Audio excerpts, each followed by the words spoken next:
So anyway, it is my great pleasure indeed to introduce our special speaker for today, Dr. Professor Jeff Kelly Lowenstein, who's assistant professor here at Grand Valley in the School of Communications. Jeff came to Grand Valley in 2016 with responsibilities for teaching about investigative reporting, media issues, and general classes on reporting. But as soon as he got here, he left for a semester at Columbia University in New York City as a David Leventhal Newsday visiting professor, teaching graduate students about data-oriented investigative reporting and working with journalists across 3 continents. Before coming to Grand Valley, Jeff had a distinguished career and still does. As an investigative reporter, he continues to do that work, and according to his CV, is currently working on a project investigating reverse mortgages. I'm not sure I know what reverse mortgages are. But he's been a Fulbright professor in Chile. He has been a professor in South Africa. In Chicago, he was a reporter and editor for a Spanish language newspaper and for a journal called the Chicago Reporter. All of his work has a strong focus on social justice and human rights. He is a successful freelance writer, authoring a book about a South African freedom fighter, a book about his time in Chile as a Fulbright scholar, and various collections of poetry. According to his CV, which I assume is not fake news, right? He has received 32 awards for all kinds of journalism, in addition to graduating with departmental honors from Stanford University. So we're very happy, Jeff, that you have joined the Grand Valley community. I think we all benefit from that, and we're very much looking forward to your talk. So please join me in welcoming Jeff Kelly Lowenstein, who will talk on fake news, its use by authoritarian rulers, and its implications for democratic societies. So thank you very much.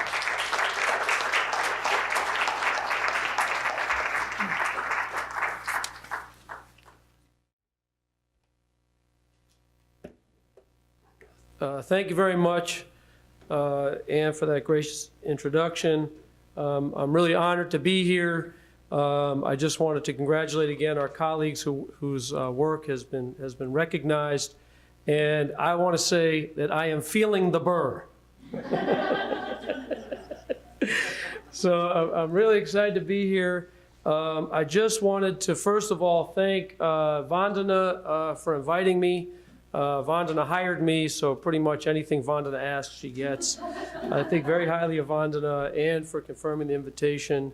Karen kind of refined what we were doing. And Nicole, as Ann mentioned earlier, and Alex is very important with tech.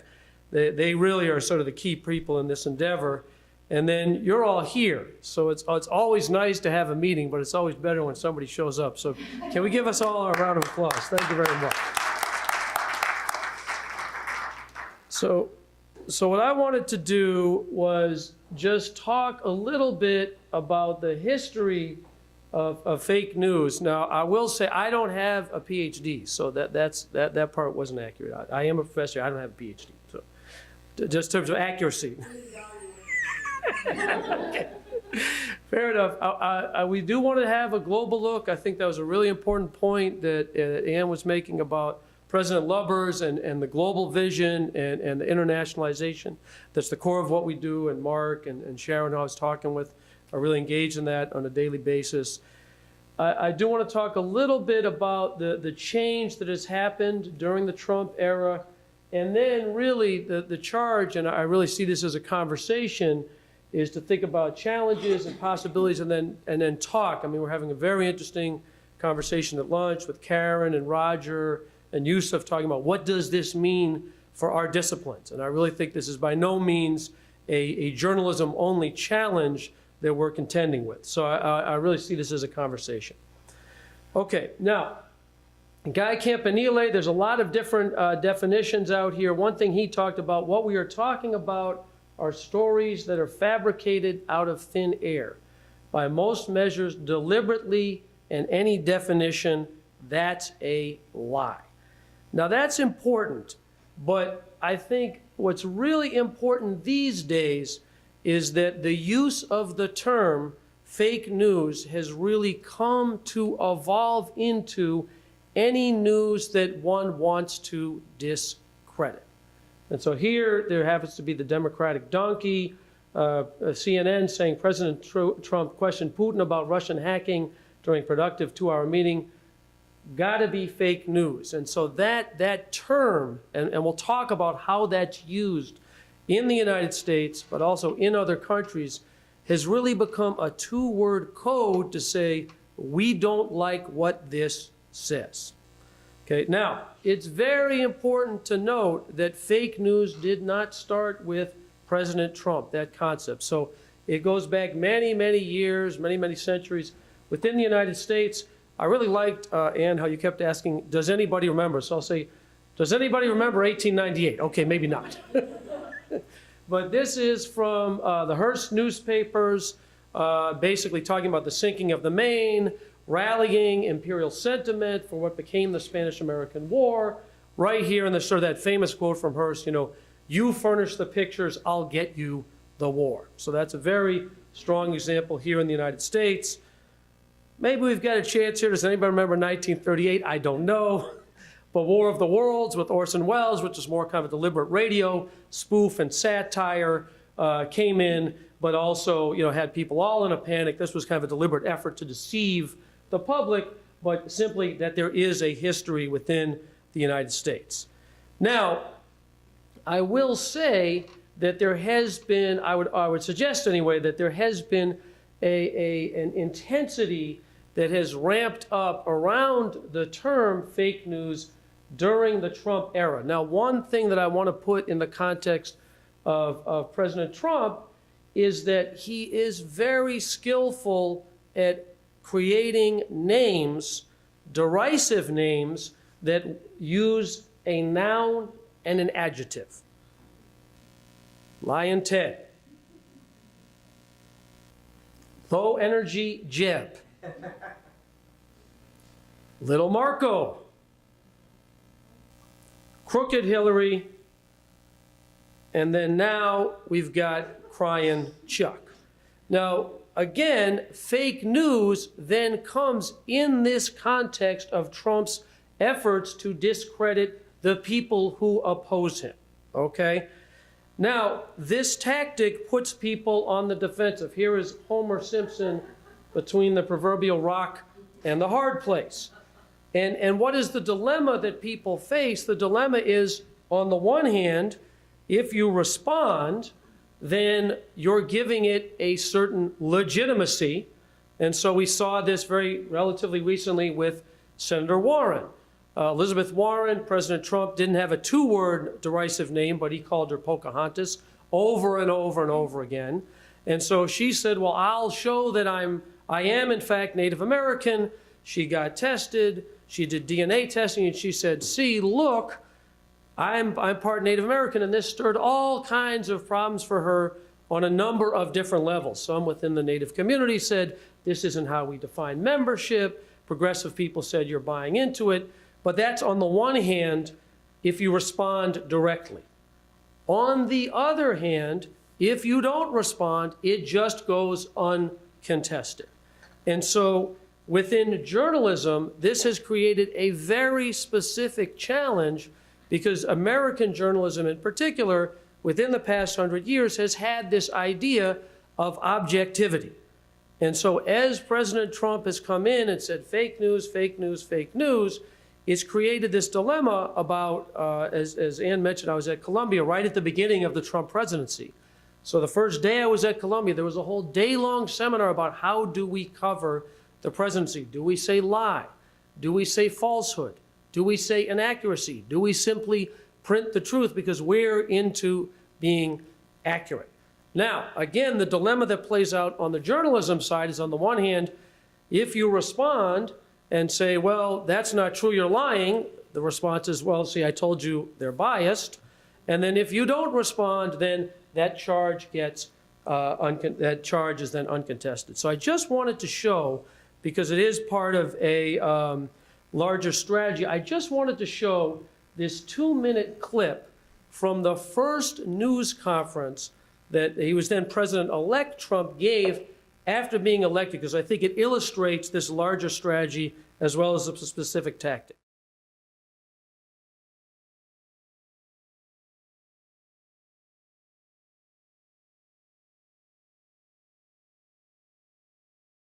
I think it was disgraceful that the intelligence agencies allowed any information that turned out to be so false and fake out.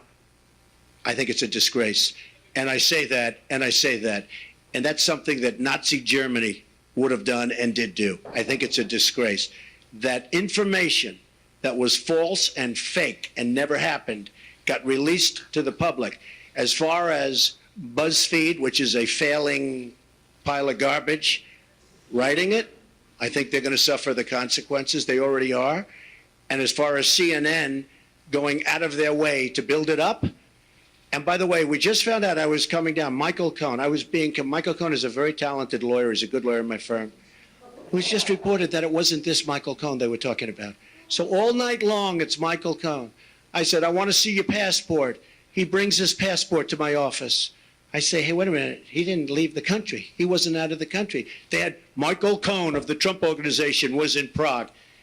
It turned out to be a different Michael Cohen. It's a disgrace what took place. It's a disgrace. And I think they ought to apologize to start with Michael Cohen. Go ahead. Go ahead. No, not you. Not you. Your organization's terrible. Your organization's terrible. Let's go. Go ahead. Quiet. Go ahead. She's asking a question. Don't be rude. Don't be rude. Don't be rude. No, I'm not going to give you a question. I'm not going to give you a question. You are fake news. Go ahead. Okay, there's a lot going on there. So I just wanted to, and this could be kind of the point for a longer conversation, but to me it's very illustrative. The setting is the initial press conference. So this is now, I'm president-elect. As you saw, there was a little inauguration day will be very special. So it's a very deliberate, in my opinion, decision to use this occasion to very specifically say, you are fake news. Michael Cohen, very talented lawyer in my organization, just thought that was interesting given light subsequent events. But again, he's never been in Prague. In fact, yes, he was in Prague, but that's the assertion there. Now, to me, this illustrates the strategy of, and we'll talk a little bit about this, of singling out certain outlets, of personalizing the interaction by trying to ask a question, you are rude, so therefore you don't get to ask. It's part of this larger effort to discredit. And then as we were talking about, it really speaks to the year's larger themes, the role the university and educators can play. So what I want to, the kind of transition I want to make from that initial clip is that this rhetoric is not just being used in the United States. This is Viktor Orban, who is the president of Hungary. And what's similar between President Trump and President Orban and then President Duterte, who we'll see in the Philippines, is that they are all democratically elected. They are all authoritarian leaders. They all use this rhetoric of fake news to then undermine the very fabric of the democratic society that they've been elected to uphold. So, and in addition, what's very significant is that each of them allows certain outlets to still exist. So, for example, in Hungary, I had the good fortune this summer to go to Romania through support from Mark and the folks at the Padno Center. And then my wife and I stopped in Hungary on the way through. There is an outlet called Direct 36, which is one of the few investigative outlets. Now, they're often worried about whether they're going to be shut down, but they do in fact exist. And President Orban has used them to say, see, we have free press here in Hungary. Meanwhile, his party, the Fidesz party, controls a lot of the news stations in the rural areas, which unsurprisingly voted for him again for a third time, so he's allowed to now change the Constitution.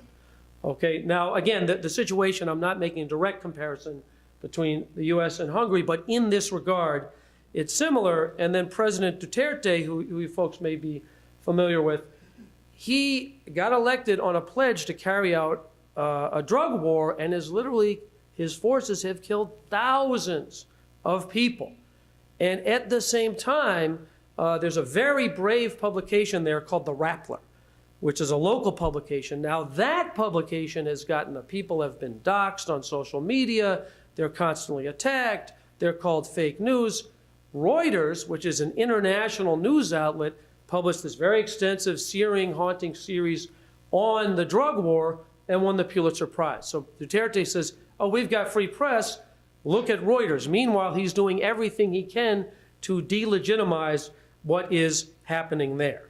Now, the other part is that in addition to this rhetoric to discredit, in Africa, there have been very direct consequences to hundreds of journalists who have been arrested for printing fake news. Now, I was talking actually with Sharon, who's been in Ethiopia recently, and sort of a promising sign. A lot of them have been released, but the point is that it's not just an unpleasant interaction at a press conference where a guy's trying to get his question out. People are actually being imprisoned behind this rhetoric. So there are very serious consequences. The erosion of the democratic fabric of the society, movement in a more authoritarian direction, and move away from ideals and toward individuals. And so basically, Orban, Duterte, and Trump all have favored outlets. So Trump calls in to Jeanine Pirro this weekend. He's very comfortable with Fox and Friends. Sean Hannity goes on the stage with him, while at the same time deriding these other outlets that he deems objectionable. And in fact, if you remember last year, even revoking the press pass of Jim Acosta, the guy who was kind of trying to get a word in there, okay? Now, I want to talk specifically about how to respond as journalists, but then I want to open it to all of us about how are we thinking about this in our own disciplines and together collectively as a community committed to truth and to really sharing and raising young people or contributing to the training of young people and education of young people. So to me, investigative is a key component and truth as a key element in that. I think it's important at times to engage and punch back with fact. One thing, and we were talking about a very interesting dialogue during lunch with Karen, and Karen talked about the danger of engaging in false equivalencies, and I think that is something very real to be mindful of. I do think that it's very important to study the information landscape, and by that I mean that as journalists in the past historically, it was sufficient to do a story, put it out, and then trust that it would find an audience and have the impact it would have. And I don't think that's sufficient anymore. I think it's very important to be aware of all the different places and pockets of conversation and then decide strategically where am I going to spend the energy inserting and dialoguing with people on. I think it's very important to be transparent about a perspective or a viewpoint and where fact fits in with that. I think it's critical to own up when we make mistakes, which at times we all do. Now, in terms of the role of the university and educators, I think it's really important in addition to teaching, Roger was making the point as we were talking about certain outlets that are sort of trustworthy and kind of this barometer and who can you trust, who do you want to be aware of. But also there are a whole set of tools that speak specifically, whatever the outlet is, to how we can help students evaluate what the actual truth is, to decode images, to see which images have been doctored, and so on, as well as to study the information landscape so that when they're putting their information out, they're not just publishing and they're thinking, I can get this on Instagram, I can tweet it this way, I can blog about it here, so that it has a broader chance of having a wider impact. I think it's very important to support other people when they're attacked. And then I also think that there's a real possibility within our space to convene, lead, and generate resources for international investigation. So, Alex, can you help me just come up right here? Yeah. Is it this one we had? Okay, great. Yeah. So this is the project that Ann mentioned that I've worked on with journalists from Africa, Europe, and the United States, and students since 2016. So it's a global expose of, I'm having a little trouble getting in here. There we go, of the international lottery industry. So as you can see, we have stories in South Africa, we have stories in Mali, we have stories in Switzerland, in the United States, Bolivia, our colleagues in Romania, their students did stories about Romania and Hungary.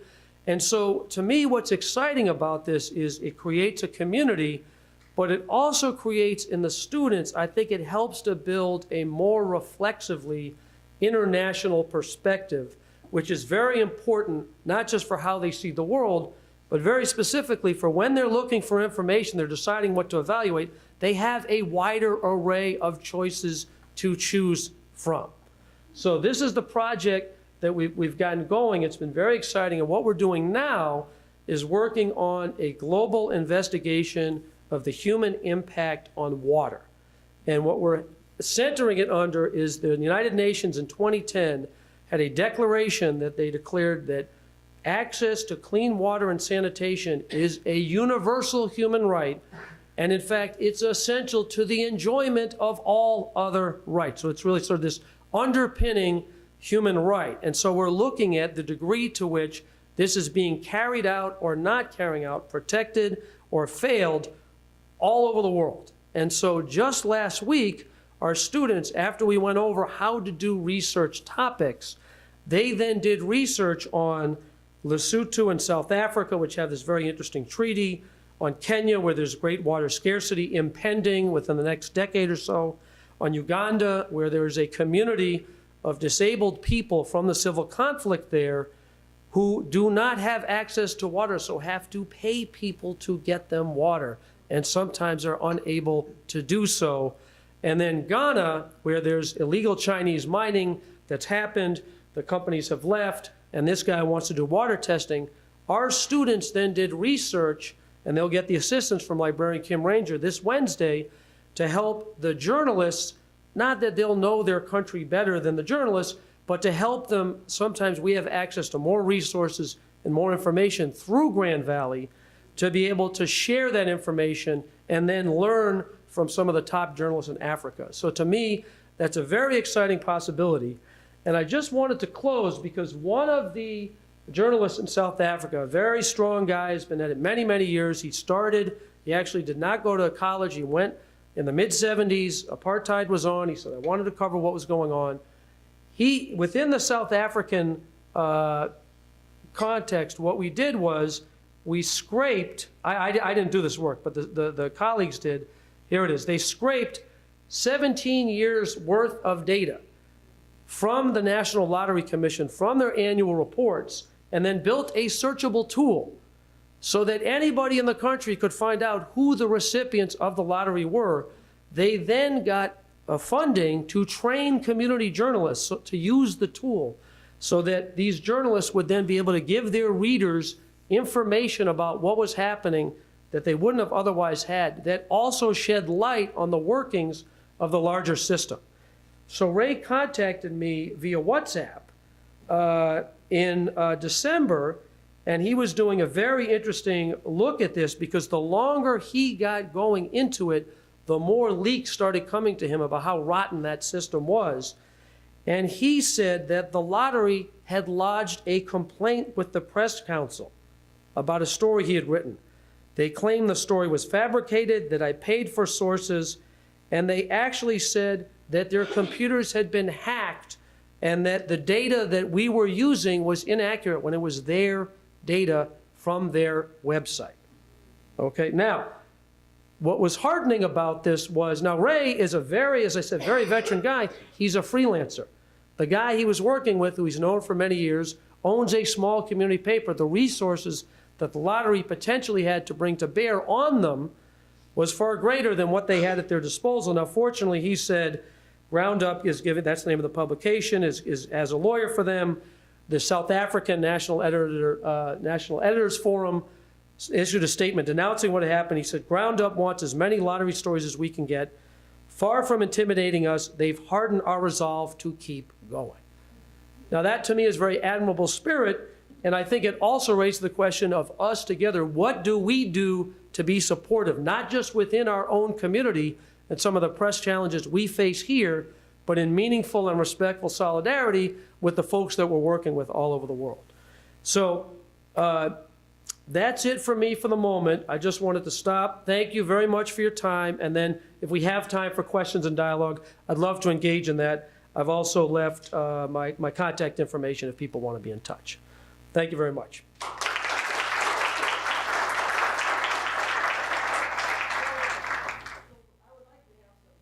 Yes. Sure. Sounds great.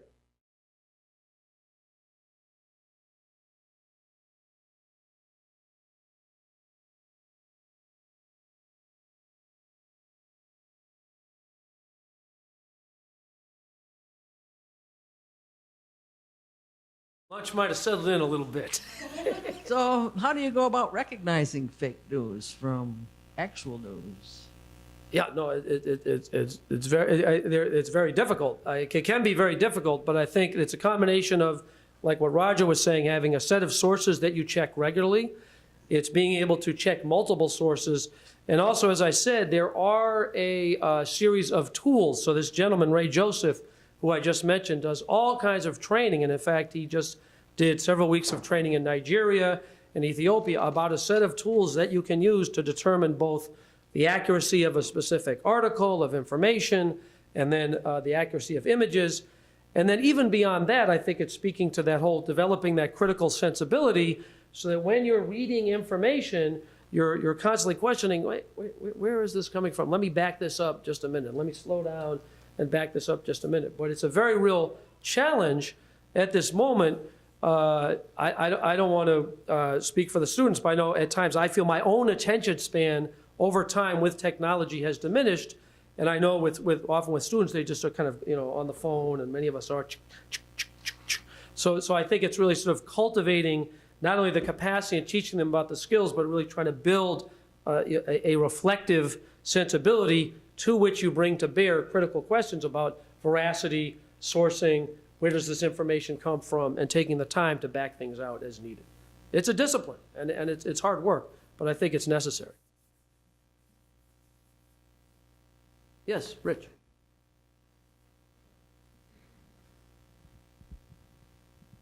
First of all, thank you for a really engaging and fascinating talk. Thank you. I wonder, I do human rights myself, and frequently, for me, a major fake news issue is human rights denial, genocide denial, Holocaust denial, and so forth. And that, it raises a general issue of to what extent does free speech guarantee require that fake news not be censored? I mean, this is a major issue on the internet, obviously, and controlling the internet.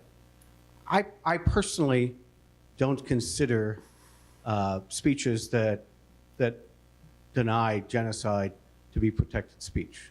I think it's adding harm to a crime that the whole world has already recognized.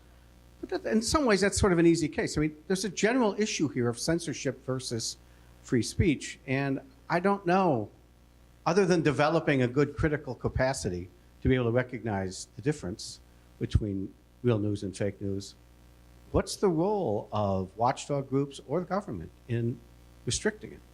Yeah, well, no, that's a huge philosophical question, which has all kinds of ethical and legal ramifications. So I guess I would just say a couple different things. That if you look at Germany in the current moment, they're actually starting to, for the first time since World War I, revisit that question of what acceptable speech is as the political climate is changing and moving in a more rightward direction, and as Merkel's party is having less of sort of a hold on the electorate there.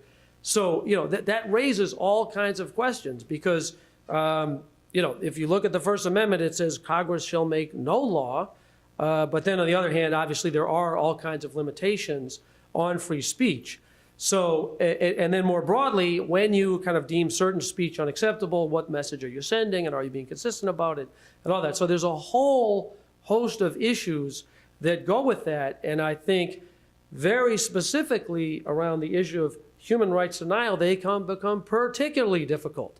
I mean, when you're talking about genocide denial, to this day, saying that the Armenian genocide happened in Turkey, which is, again, Erdogan is another one of these democratically elected authoritarian leaders, is in fact a crime. And it's not just a crime on the books, it's one under which quite a few prominent authors have been charged. So that's a very real challenge that we're sort of facing as a broader community. So I don't know if I have a comprehensive answer for how to grapple with that, other than it raises a set of very, very complicated issues, and that it is very important to put on the table and talk openly about it, come to some meaningful, if uneasy, resolution around, because each direction you take can have its own perilous consequences. Thank you. I'll just add a little anecdote from one of my students. I have a human rights film series, and we showed the movie The Promise last semester, which was a Christian Bale movie from 2 years ago about the Armenian genocide. Afterwards, the student said, how come I don't know anything? How come I never heard of the genocide and I never heard about the movie? And I said, the answer is the same for both. The Turkish government has declared it a crime to mention it, and the Turkish government paid for fake movie reviews and that people read that panned the movie so nobody went to see it. So it's astonishing the level to which fake news can be perpetrated by government, at which point you have to ask, well, how do you get the real news out? Well, the one thing I would say is that, and at the same time that this, in my opinion, presents the challenge of everybody having access to technology and kind of what happens with attention spans beyond that, that sort of small d democratization of technology does open a lot of possibilities for communication. So very specifically, in Hungary very recently, while Orban was sort of having a ban on certain types of communication, people were protesting and showing on their phones, hey, this is what's happening, this is what's really happening on the ground. Now, I'm not saying that's the complete solution, but it does speak to this possibility to get the word out. And to me, in some ways also, it does speak to the point I was making earlier about being aware of where information is being diffused, how it's being shared, so that you have the largest chance of having your work having the widest possible reach and resonance.